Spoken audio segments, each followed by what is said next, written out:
Are you ready for a chilling true crime story? Join us as we delve into the unsolved murder of a young college student. After 25 years of investigation, we've gathered all the crucial plot twists in this must-see video. Trust us, you won't want to miss it. We value your time and promise to deliver a captivating and informative experience. Part 1: The Beginning. Chris Lambert was just 8 years old when he first learned about the murder of Kristin Smart. She was a college student who disappeared in 1996, and her case had been highly publicized in the media. The case had always stayed in the back of Lambert's mind, but he never thought much about it until years later. Part 2: The Billboard. In his early 20s, Lambert was driving down the highway when he saw a billboard with a photograph of Kristin Smart, asking for any information about her case. The image of the missing girl stuck with him, and he couldn't shake the feeling that he wanted to know more about her story. Part 3: The Idea. Years later, Lambert was feeling uninspired and in a rut with his music career. He was Googling around absent-mindedly when he came across the story of Kristin Smart once again.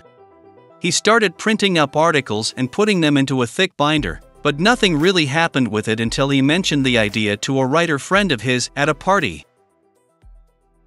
Part 4: The Connection. His friend told him that she went to school with Paul Flores, the prime suspect in Kristin's case, and that they called him Scary Paul. This was the moment for Lambert. It went from being an idea in a notebook to having legs. He felt like he had an in. Part 5: The Podcast. Lambert decided to start making calls. He thought about how he would eventually reach out to the Smart family. He wrote them a letter, but he never mailed it. He looked up their phone number but never called.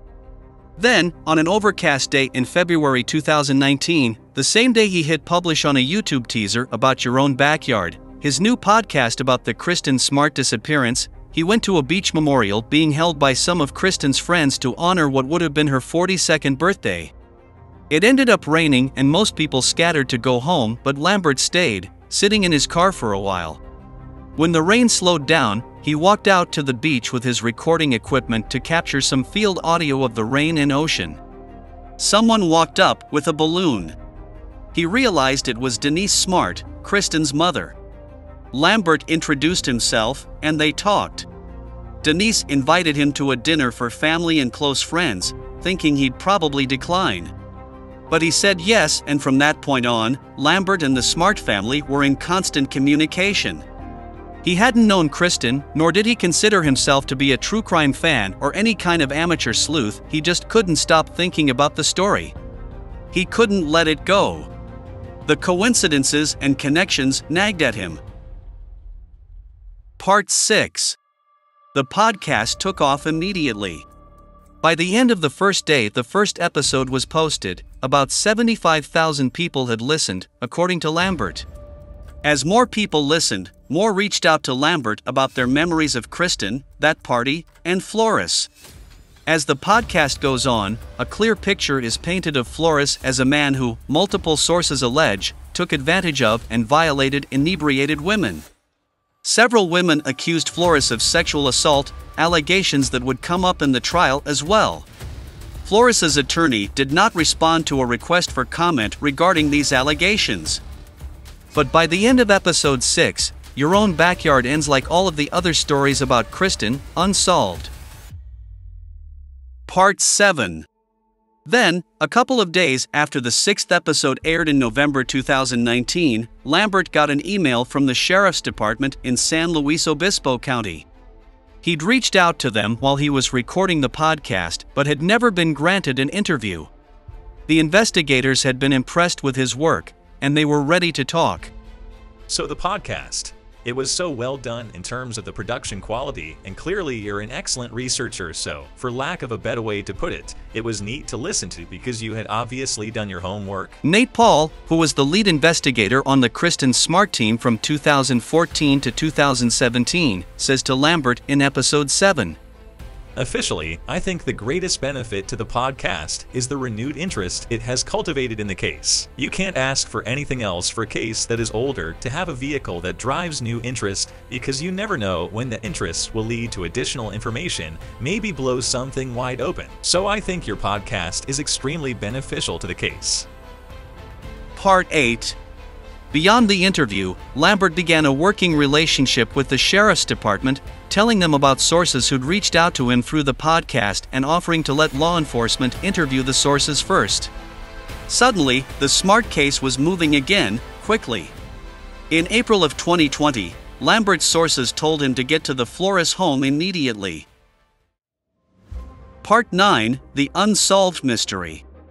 As the podcast progressed, it became clear that Paul Flores, the man Lambert had been told about by his friend as Scary Paul, was the prime suspect in Kristin's case. Lambert interviewed multiple people who knew Flores and had been at the party the night of Kristin's disappearance, and several women accused Flores of sexual assault. But despite all the evidence, the podcast ended with no resolution, leaving listeners frustrated and wanting more.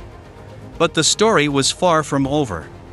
A couple of days after the 6th episode aired, Lambert received an email from the sheriff's department in San Luis Obispo County. They had been impressed with his work and were now willing to speak with him. With the renewed interest in the case thanks to the podcast, more people began reaching out to Lambert with information about Kristin, the party, and Flores. Part 10. The Breakthrough. Lambert formed a working relationship with the sheriff's department, passing on information from his sources and allowing law enforcement to interview them first. Suddenly, the Smart case was moving again, quickly. In April 2020, Lambert's sources told him to get to the Flores home immediately, as the street was blocked off and flooded with police officers. A search warrant had been issued for Paul Flores' home, and the sheriff's office confirmed they were looking for specific items of evidence. In April 2021, Paul Flores was arrested on suspicion of murder, along with his father, Ruben, who was suspected of helping his son dispose of Kristin's body and was charged with being an accessory after the fact. The podcast was updated in real time with new episodes, and interest in Lambert and the podcast reached a fever pitch. He was even offered a deal to turn the podcast into a streaming series, but Lambert decided not to do it, feeling it would be exploiting the Smart family's tragedy for profit. Part 11. The Trial. The trials for Paul and Ruben Flores began in July.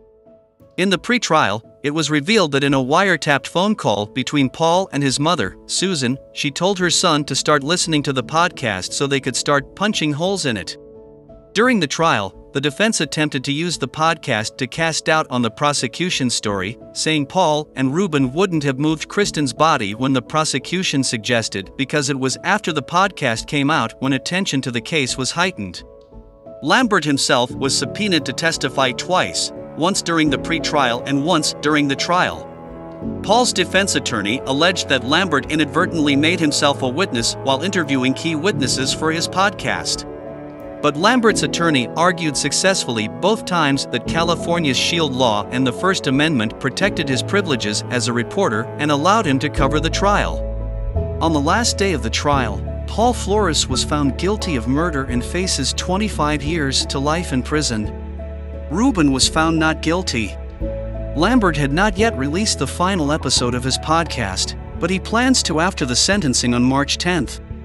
He's not sure what will happen next for him, but he has more of Kristin's story to tell, including the behind-the-scenes details of the trial process and the continued search for her remains.